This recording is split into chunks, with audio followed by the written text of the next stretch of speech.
Hello friends, welcome to मैत्री mantras. Friends, आज आपके लिए एक नई वीडियो में लेके आया हूँ जिसमें आपको मैं कृषि से रिलेटेड कुछ न्यूज़ दिखाने वाला हूँ। जिसमें आपको दिख रहा होगा यहाँ पे संसद के बाद कृषि बिल को मिली राष्ट्रपति की मंजूरी, बना कानून। मतलब अभी जो कृषि बिल के लिए बात चल रही थी, जिसके लिए बहुत सारे किसान भाई भी आंदोलन भी कर रहे हैं और विपक्ष से भी सरकार को बहुत ज़्यादा प्रॉब्लम्स हो रही है इस केस इसको लेकर के। बेसिकली मैं आपको बताता हूँ आज हमारे जो देश में इकोनॉमी है, उस इकोनॉमी के तीन पहलू क्या क्या हैं।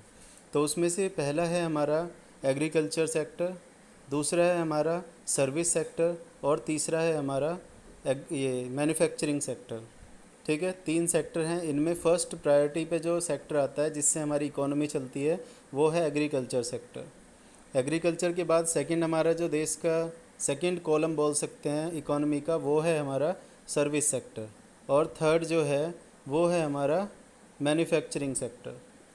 अभी देखिए, सब लोग इससे क्यों प्रॉब्लम में हैं और सरकार ने इस पे ज़्यादा ध्यान क्यों दिया है। बेसिकली सरकार ने 2022 तक किसानों की जो आय है उसको डबल करने के लिए बोला हुआ है। प्रधानमंत्री मोदी जी ने जब 2017 में आए थे तो उन्होंने सबसे पहली बात यही बोली थी कि 2022 तक हम अपने देश की जो इकोनॉमी है उसको किसानों के ज़रिए किसानों की आय को डबल करके बढ़ाना चाहेंगे। बेसिकली हम किसानों की जो आय है उसको डबल करना चाहेंगे 2022 तक। अब उसको डबल तो अभी तक हो नहीं पाई वो, तो उसको डबल करने के लिए सरकार अपने अलग अलग तरीके से प्रयास कर रही है। अभी जो मोदी जी ने बोला है कि ये अगर हम बिल पास करते हैं तो इससे किसानों की आय डबल हो सकती है। उसका रीज़न क्या दिया है सरकार ने?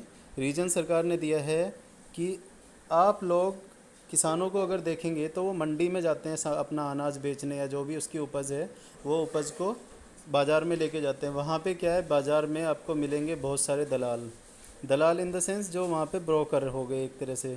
ठीक है, उनको ब्रोकर को आपको कुछ टैक्स देना पड़ता है। मान लीजिए अगर 100 रुपये का आपका सामान बिका है तो 10 रुपया उनको देना पड़ेगा। ठीक है, इस तरीके से आपका क्या हुआ, जो 100 रुपये का सामान है वो 90 रुपीज़ का हो गया। अभी सरकार ने क्या किया इस बिल के अंदर कि आप कोई फ़िक्स प्राइस जो आपको एमएसपी होता है ना, मैक्सिमम प्राइस जो डिसाइड करती है, मिनिमम समर्थन मूल्य करके जिसको हम बोलते हैं, तो वो एमएसपी जो है वो सरकार बोल रही है कि ये ऑलरेडी रहेगा। आपको अगर मंडी में जाके सामान बेचना है तो मंडी में बेचो। अगर आपको किसी प्राइवेट कॉन्ट्रैक्टर को बेचना है, कॉन्ट्रैक्ट जिसको हम कॉन्ट्रैक्ट एग्रीकल्चर भी बोलेंगे, तो कॉन्ट्रैक्ट एग्रीकल्चर के थ्रू बेचना है तो वो भी आप कर सकते हैं। मतलब इसमें दोनों ऑप्शन दिए गए हैं। अगर आप मंडी में जाके बेचना चाहते हैं तो मंडी में भी बेच सकते हैं, और अगर आप डायरेक्टली किसी कॉन्ट्रैक्टर से कॉन्ट्रैक्ट कर लेते हैं कि मुझे जो उपज होगी वो इतने रुपए में आपको मैं दे दूंगा, तो वो भी आप कर सकते हैं। दोनों ही तरीके से आप कर सकते हैं। कॉन्ट्रैक्ट की खेती भी कर सकते हैं और डायरेक्ट आप जो जैसे पहले करते थे मंडी में बेचने वाली, वो भी कर सकते हैं। ठीक है दोस्तों, तो अभी देखिए, हमारा जो एग्रीकल्चर सेक्टर है ये भारत का सबसे बड़ा सेक्टर है जो कि इकोनॉमी को सबसे ज़्यादा प्रभावित करता है। सेकंड नंबर पे हमारे देश में है सर्विस सेक्टर और तीसरे नंबर पे है मैन्युफैक्चरिंग। हमारी जो सरकार है उसका हमेशा यही ध्यान चल रहा है, जब से मोदी जी की सरकार आई है तब से यही ध्यान है कि हम अपने देश में मैन्युफैक्चरिंग को बढ़ावा दें, क्योंकि मैन्युफैक्चरिंग इंडिया में बहुत ही कम है।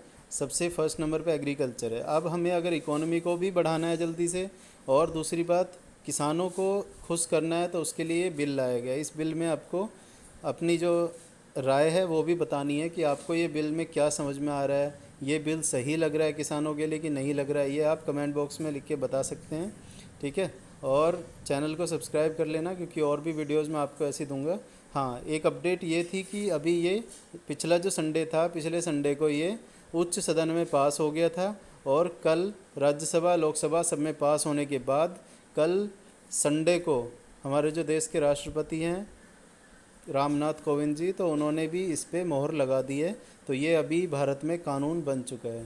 लेकिन इसका अभी भी दो तीन स्टेट के जो, जैसे पंजाब हो गया, हरियाणा हो गया, यूपी हो गया, इसमें जो किसान है वो इसे काला कानून बता रहे हैं।